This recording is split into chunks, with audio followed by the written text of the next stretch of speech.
Mesdames, Messieurs, bonjour et bienvenue dans In Conversation With. Je suis très heureux d'accueillir aujourd'hui Son Excellence Dr Pierre Somseu, ministre de la Santé de la République centrafricaine, qui nous fait l'honneur de nous rejoindre en marge de la 77e Assemblée mondiale de la santé. Monsieur le ministre, bienvenue dans In Conversation With. Merci beaucoup. Merci, avec beaucoup de plaisir.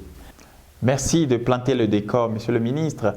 Alors, votre pays, la République centrafricaine, a été le premier pays africain à passer, dans le cadre de l'OMS, cette revue de santé et de préparation, Universal Health and Preparedness Review.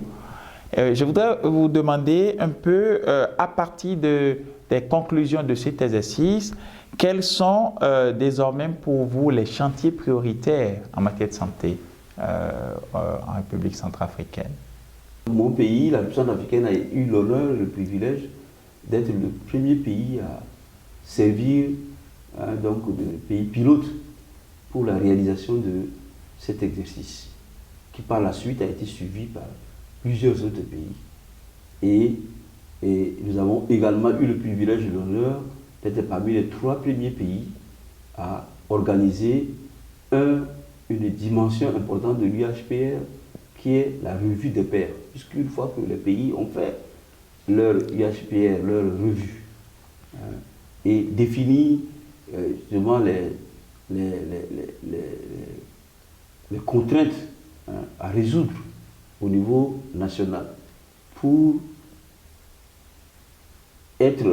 mettre en place les capacités nécessaires, les compétences et les capacités nécessaires à l'anticipation, à la préparation, à la réponse aux urgences.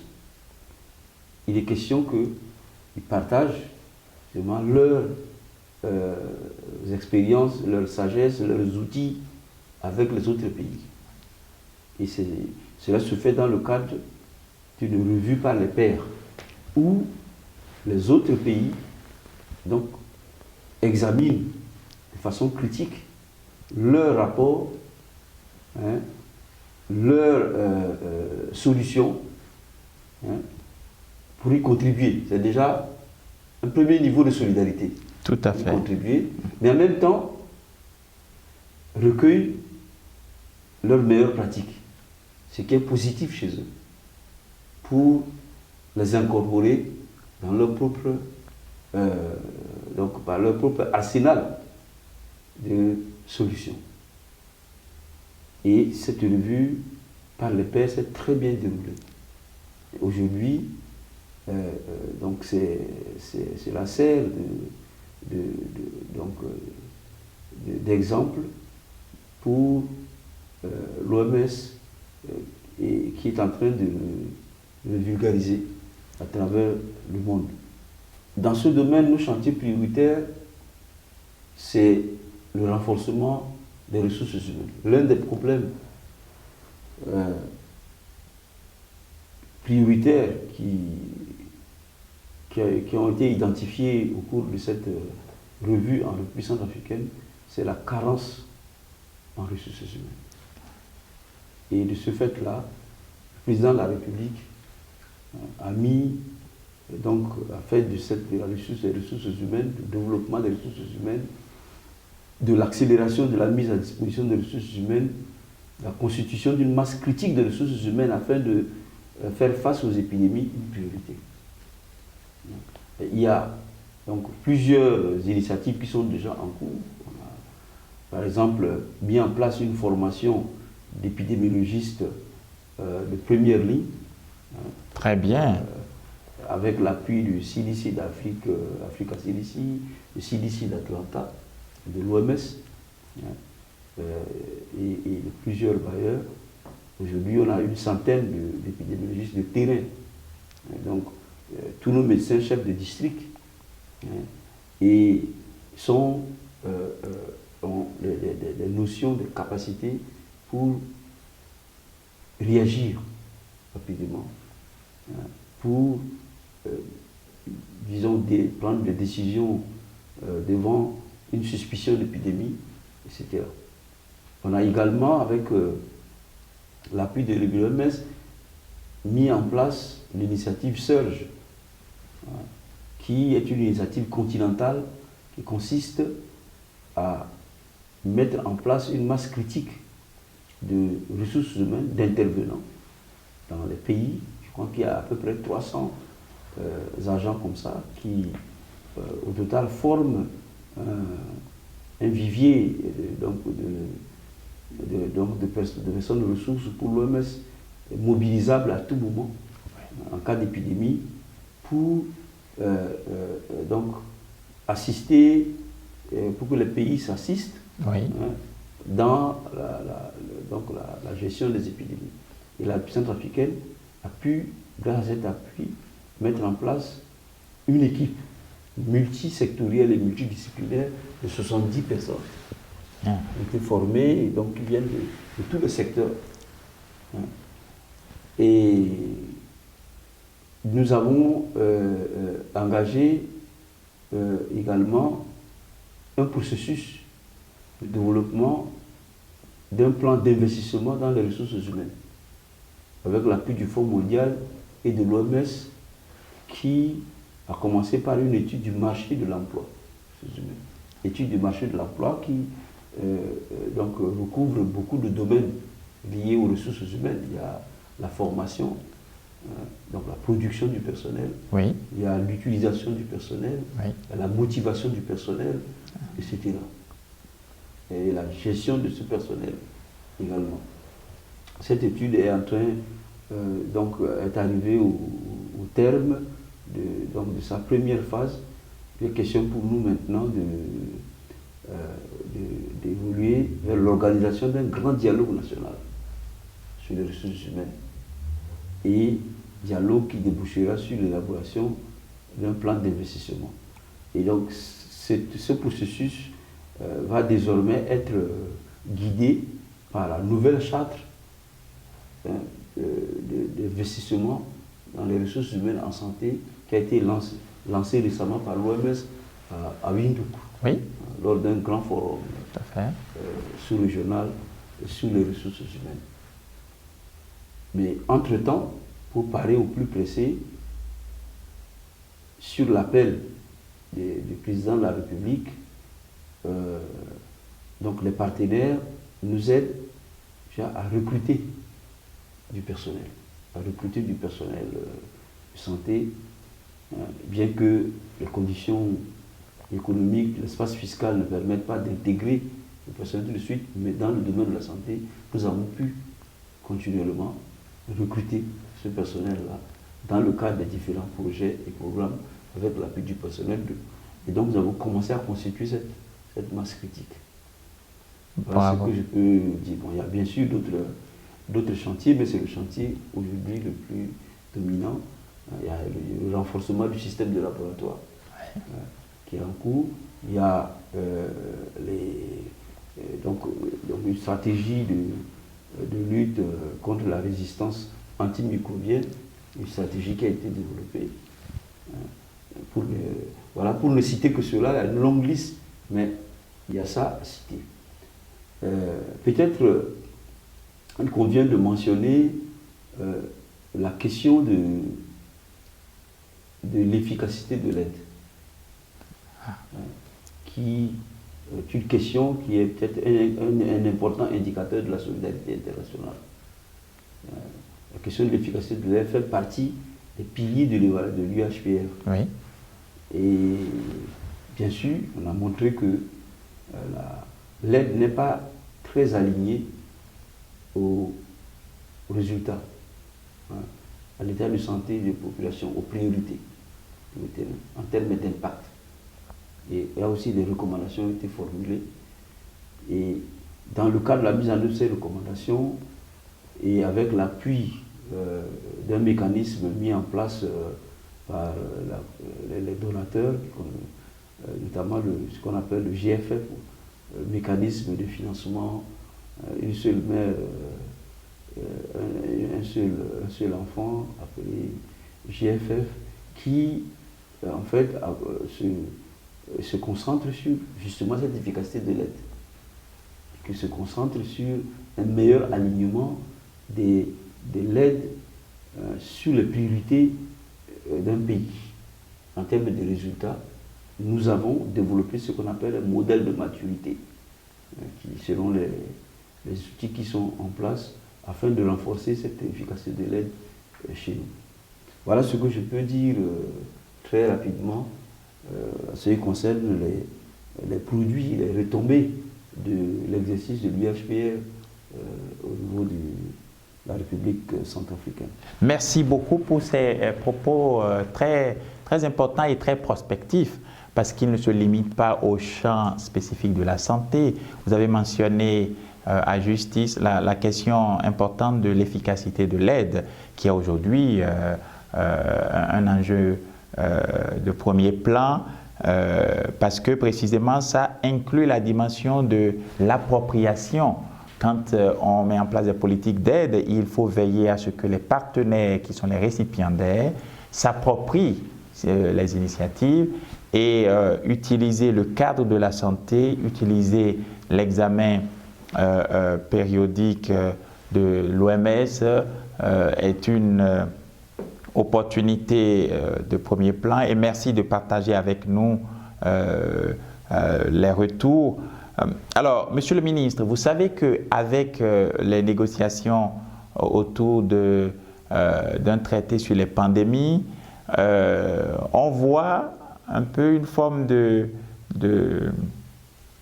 mise à part des maladies non transmissibles. Je pense ici au cancer, je pense au diabète, je pense aux maladies cardiovasculaires. Pourtant, sur le continent africain, ces maladies non transmissibles deviennent un enjeu de santé publique majeur. Alors, j'aimerais vous demander comment vous pensez-vous qu'on devrait davantage mettre l'accent sur ce type de pathologie? Donc, tout d'abord, le traité pandémique est un autre outil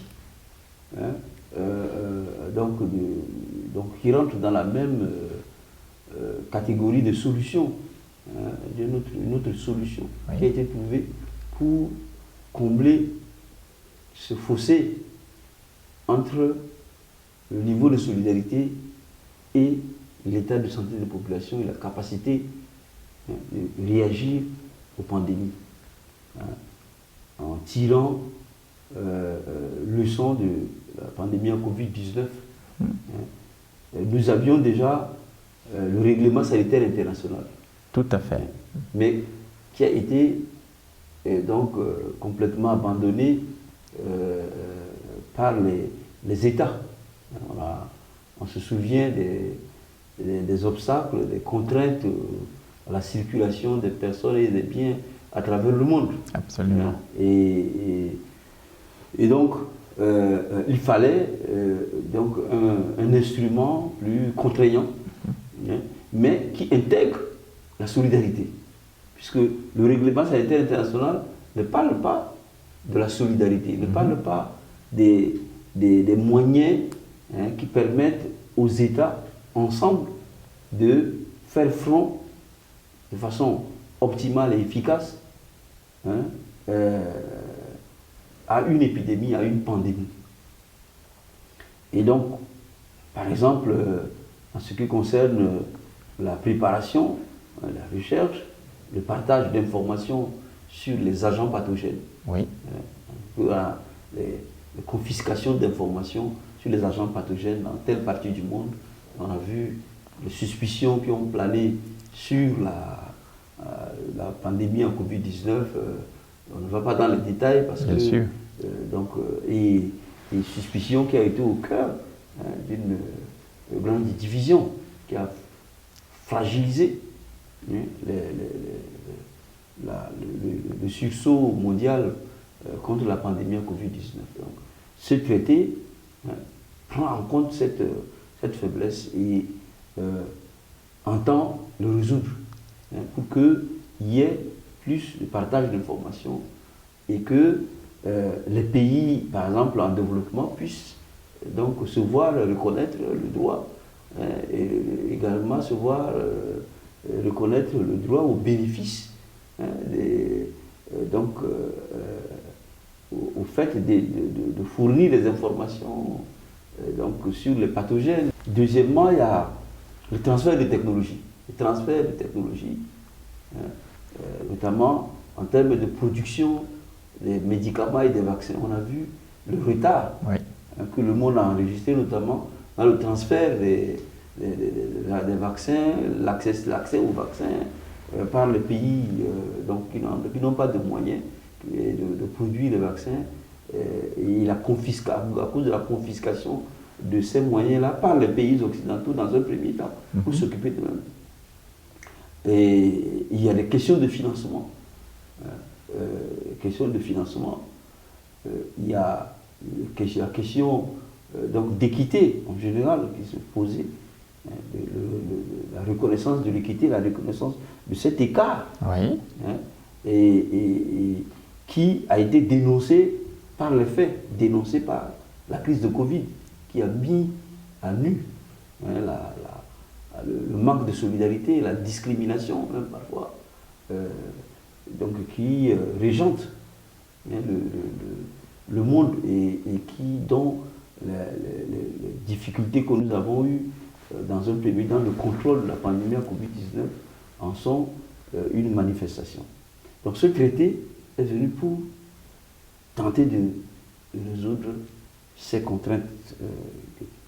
Alors, je dois dire que le traité ne devrait pas exclure les maladies non transmissibles parce que le contenu ne parle pas de ces maladies-là. Le traité est censé régir l'ensemble des dispositifs de lutte. L'ensemble des dispositifs de lutte. Parce qu'on parle des produits de santé, les moyens de diagnostic, les informations. On entend aussi par là donc les informations concernant toutes les conditions qui donc entrent dans la définition d'une épidémie. Les comorbidités ont constitué en fait le facteur de gravité de la pandémie. Ce sont ces comorbidités qui étaient les facteurs de mortalité. Et cette mortalité qui a fait de la pandémie à Covid-19 une tragédie. N'eût été ces décès massifs, la pandémie à Covid-19 aurait eu une autre dimension. Tout à fait. Oui, il y aurait eu une autre dimension. Donc il est tout à fait normal, il est même impératif que les maladies non communicables soient prises en compte comme une dimension inévitable, indispensable des pandémies et du traitement des pandémies, des solutions pandémiques, en termes de préparation, en termes de réponse. Votre message est très fort parce que vous montrez bien l'importance, au fond, d'appréhender les maladies transmissibles, les maladies infectieuses et les maladies non transmissibles dans une logique de continuum. De continuum et d'interdépendance entre ces. Aujourd'hui, on ne peut plus séparer les maladies transmissibles des maladies non transmissibles. Et comme je le dis, c'est une manière de. C'est ce que je veux dire. Et même dans la pratique, on voit ça de plus en plus. Aujourd'hui, les patients vivant de VIH évoluent dans certains cas, de plus en plus, ceux qui sont sous traitement évoluent vers des maladies, la constitution des maladies non communicables. Donc, le diabète, l'obésité, l'hypertension artérielle sont aujourd'hui parmi les conséquences, les complications du traitement. Et on ne peut pas les séparer de la gestion de ces épidémies. Même en Centrafrique, où on a enregistré des cas de monkeypox, on a vu que les cas de monkeypox qui étaient des cas qui donnaient lieu à des cas graves, à des complications, même à des cas de mortalité, étaient une association de l'infection à un terrain de comorbidité. Ces comorbidités peut être une infection elle-même, la tuberculose, ça peut être la malnutrition, ça peut être l'hypertension, ça peut être le diabète. On a vu. Aujourd'hui, il y a un vrai mariage entre les maladies communicables et les maladies transmissibles et non transmissibles, mais un mariage fatal, un mariage létal. Et c'est en cela qu'il faut voir la gravité des pandémies aujourd'hui. Mais alors, Monsieur le ministre, ce que vous dites est tellement important, cette nécessité d'appréhender ces deux types de pathologies de manière interdépendante. Je sais que la formation, le renforcement de capacités vous tient beaucoup à cœur. Et précisément, en vous écoutant, on voit que c'est important d'avoir des professionnels qui ont une vie plus holistique, plus intégrale de ces différents défis. Alors, est-ce que vous pouvez nous dire un peu un mot sur ce chantier de la formation des renforcements de capacités et comment vous le faites avancer en République centrafricaine? Et oui, bon, je l'ai déjà évoqué en effet largement, hein, oui. un peu plus tôt, lorsque je parlais de retombées de l'UHPR. Il s'agit là d'un chantier très important pour nous, le renforcement des capacités, et un chantier qui s'impose à tous les pays, y compris les pays occidentaux. Tout à fait. Les pays occidentaux, d'où cette charte des ressources humaines, d'investissement en ressources humaines en santé, qui a été lancée par l'OMS et qui est aujourd'hui, que les pays sont aujourd'hui appelés à mettre en œuvre. Et donc, alors il s'agit bien entendu non seulement de renforcer les capacités du personnel, mais il s'agit de revoir notre approche en termes de conception du personnel de santé et dans sa production, et dans sa production, dans son utilisation, qui doivent être désormais ancrés dans les besoins, des besoins qui sont aujourd'hui déterminés au regard des nouveaux défis. Tout à fait. Ça veut dire que la formation du personnel de santé telle qu'il se faisait il y a 10 ans doit être complètement revue. Et pour prendre en compte les nouveaux défis, les pandémies, la préparation, les épidémies. Et donc, par exemple, tout personnel de santé doit être capable d'appréhender la question, la problématique des pandémies.